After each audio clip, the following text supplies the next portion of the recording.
aan salaamayaa dhammaan shacabka Soomaaliyeed meel kastoo ay caalamka kaga nool yihiin waxaan u hambalyeeynaa baarlamaanka federaalka ee Soomaaliya sida mas'uuliyadda ay ku jirto sida dimuqraadiyadda ay ku jirto sida deganaanshiyaha ay ku jirto oo ay u gudteen xilkoodii dastuuriga ahay waa ku hambalyeeynaa waxaan rabaa sidoo kale inaan bogaadiyo aan ayagana hambalyeeyo xukuumadda xafiiska sii banaynayso hogaaminayay ra'iisul wasaare Cabdiwali Sheekh muddadii ay soo shaqeeyeen iyo shaqadii ay soo qabteen iyo dadaalkii ay soo sameeyeen inta ayaguna waa ku mahadsan yihiin halkii ay uga tageen ayaana la sii dhameystiri doonaa laga sii wadi doonaa waxaan rabaa shacabka Soomaaliyeed maanta inaan ugu hambalyeeyo una cadeeyo in ay leeyihiin dawlad hana qaaday dhisantay ku shaqeynayso qaabka dimuqraadiga ah ee adduunyadu ay baarlamaanadeeda iyo dawladaheedu u shaqeeyaan cabsida iyo walwalka la abuuray ee waa la kala daadanayaa waa la burburayaa waa la iskhilaafayaa muxuu ahaa in aanay jirin ay maanta u tahay cadeyn waa taariikh cusub oo Soomaaliya u sameysmayso oo aan leenahay Soomaaliya way ka soo gudubtay dagaalkii sokeeye way ka soo gudubtay fowdadii iyo anarkigii way ka soo gudubtay xilligii ay si sahlan ay u kala daadan kartay maanta waxay maraysaa meel hay'adaheeda dawladnimadu ay si buuxda u shaqeynayaan waxa ilaahay mahadiis ah in mas'uuliyiinta Soomaaliyeed hoggaanka baarlamaanka xubnaha baarlamaanka intaba in ay muujiyeen dulqaad iyo karti dheeri ah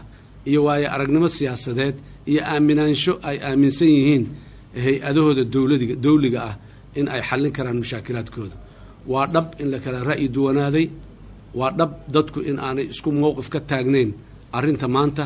laakiin sideedaba baarlamaan caalamkoo dhanba meel kasta oo joogo baarlamaan kuma shaqeeyo consensus baarlamaan wuxuu ku shaqeeyaa cod marka ay yimaadaan qadiyado ayada oo la raacayo xeerka iyo nidaamka u degan ee baarlamaanku uu ku heshiiyey kii ayadoo la raacayo si shafaafiyad leh oo nazahan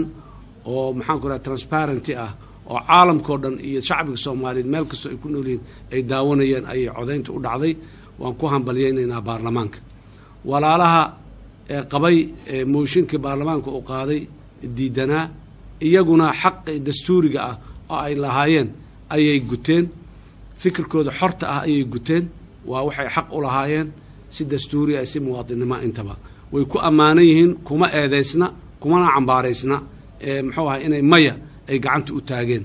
wax dambi ah iyo eed oo ay ku leeyihiinna haba yaraatee ma jirto mas'uuliyad ay u dhaarteen oo sidii ay u aaminsanaayeen markaa wixii xaaladii taagneed ayay ka baxeen maanta meeshaas chapter ayaa ku soo xirmay waxaan rabaa ummadda Soomaaliyeed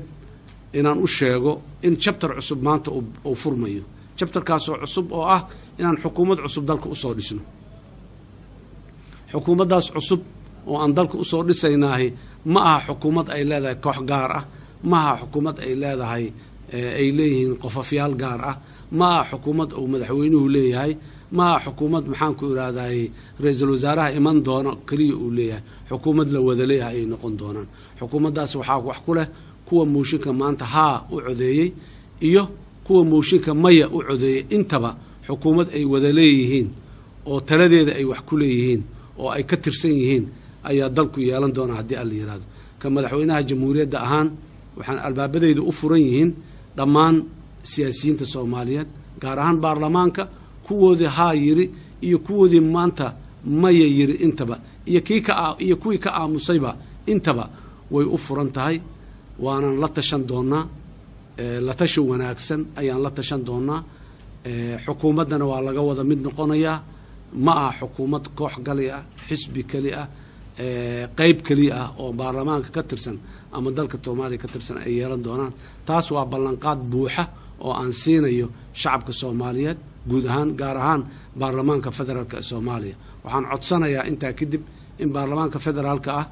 iyo shacabka Soomaaliyeedba aan meel u soo wada jeesano Soomaaliya hadda ka hor sidaan u sheegay walaalayaal wixii naga halaabay annaga ayaa iska hadlaynay waxa maanta noo qabsoomayna annaga ayaa qabsanay caalamka waan u mahad celinaynaa uuna garab istaagay uuna kaalmeeyey uuna gargaaray walwal badan ayuu caalamku muujiyey in aan dhibaato ina soo gaarto waxa ayaga waanan u sheegnay afcad iyo cod dheer ayaan ugu sheegnay in aanay dhibaato dhici doonin dalka Soomaaliyana oo haatan ka soo gudbay meeshii uu dhibaato ay ka dhici lahayd laakiin wali ay wax badan u dhiman yihiin oo ayna sugayaan waxaana sugayo si wada jira ayaan u qabsanaynaa waana kaashanaynaa beesha caalamka waxaan leeyahay shacabka Soomaaliyeed walwalkii iyo walbahaarkii halkaa ku haro beesha caalamkana sidoo kale waxaan leeyahay walwalkii iyo walbahaarkii ayadana halkaa ha ku haro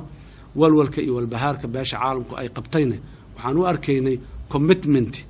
ay committed ku tahay Soomaaliya wanaagsan in la helo umaynaan arkayn faragelin umaynaan arkayn maxaan ku iraadaye xaajadii iyo muxuu ahay Soomaaliya oo amuurihii gacanteeda laga sii saarayo umaynaan arkayn laakiin waxaan u arkaynay in ay walwal badan iyo walbahaar badan ka qabaan arma Soomaaliya wax ka xumaadaan waan u sheegnay hore mar kale waan ugu celinaynaa Soomaaliya waxba kama xumaanayaan ilaahay idankiis annaguna marna uma dhaqaaqayna si ay Soomaaliya wax uga xumaadaan wali sidii aan u sheegnay dawladdeenu waa bilow waa barbarasho waa sii kufkufeynaa waa sii dhacdhaceynaa laakiin horeyaan usii kufeynaaye gadaal uma kufeynaa haddii alla yidhaahdo ama gadaal uma dhacayno horeyaan usii dhacaynaa horena waan usii soconaynaa haddii alla yidhaahdo waa tallaabo barad sii xoogaysta weeye maanta meeshii hore waan ka xoog badannahay institutionskeenuna way ka xoog badan yihiin haddii dadka qaarkiis ay qabaan in baarlamaanku khilaaf uu ka jiro anugu ma arki khilaaf ka jiro baarlamaanka waxay exercise gareeyeen ama waxay sameeyeen nidaamka dastuurka wuxuu farayay xeer hoosaadka baarlamaanka wuxuu farayay dimuqraadiyada mabda'a guud mabaadida guud ee dimuqraadiyadu waxay faraysay mabaadida guud ee islaamku waxay farayeen ee mas'uuliyadii ay ku dhaarteen ee kutubka jaamaca gacanta kaga saareen qofna kuma colaadeysna qofna kuma ceebaysna waxa uu aaminsan yahay wixii saxda ah inay yihiin way fiican tahay in la isku ra'yi darsado waxasan oo wanaagsan isku aragti laga noqdo la isku soo bato laakiin sunnada noloshay ka mid tahay in la kala ra'yi duwanaado in la kala ra'yi duwanaadana ceeb ma aha xumaanna ma aha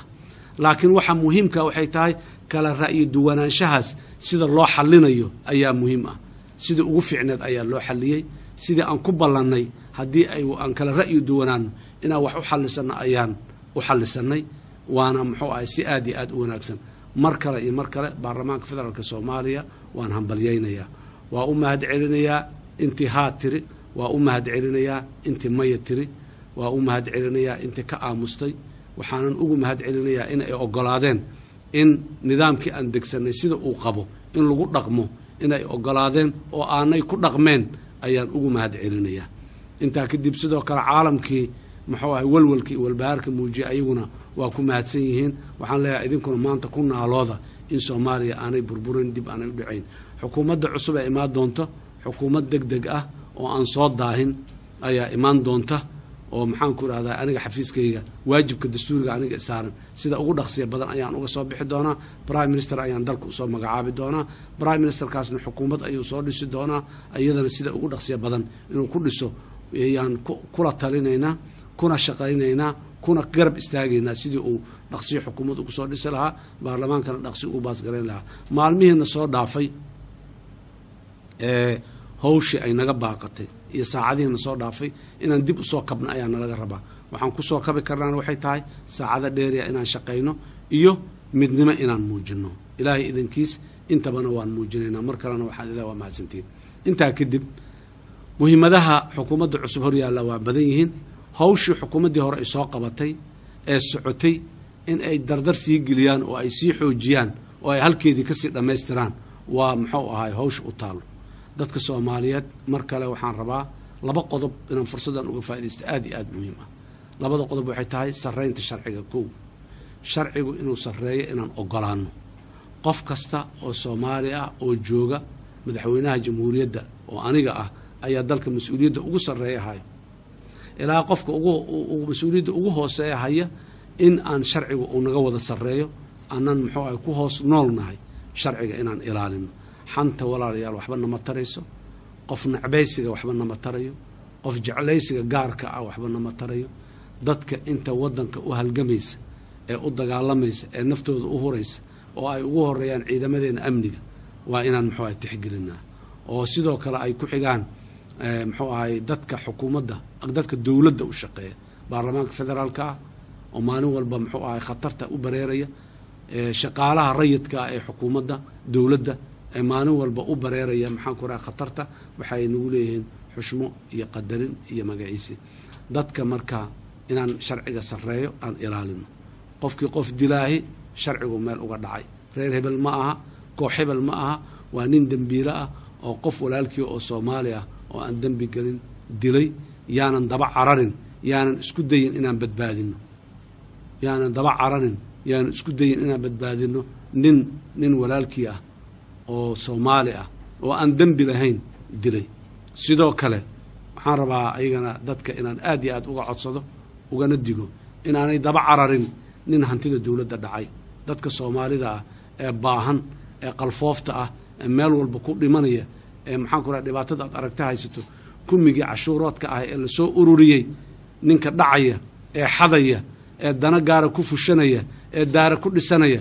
isagana walaalayaal sharcigu hadduu soo qabto yaan la daba cararinaan leenahay weli waa awood yarnahay dad badan oo dadkaas xunxun ka mid ah waan soo qaban laanahay laakiin maalin walba intaan gaarinaay dadka Soomaaliya waxyaabaha la mamnuucay ee sharcigu uu mamnuucay qofka ku faanayahay qof dawladnimo noo wada ma aha maanta Soomaaliya way dhaqaaqday way istaagtay way socotaa berrina way carari doontaa ilaahay idankiis waayihii naga dhumana muddo kooban ayaan kusoo gabagabaynaynaa mar kale dadka Soomaaliyeed waxaan leeyahay dawladdiinu waa socotaa waa sii dhaqaaqaysaa maalin walba tallaabo cusub ayay qaadaysaa maalin walbana inay dawlad xoog la tahay awooddeeda ayay muujinaysaa horeyaan u soconnaa Soomaaliya ha noolaato shacabka Soomaaliyeedna waxaan leeyahay kalsooni badan ku qaba dawladdiinana garab istaaga iyo hogaamiyaashiina meesha ugu hooseysa halka ugu hooseeya halka ugu sarreeya intaba dhammaantiin waxaan idin leeyahay mar kale hambalyo wasalaamu calaykum waraxmatullaahi wabarakaatuh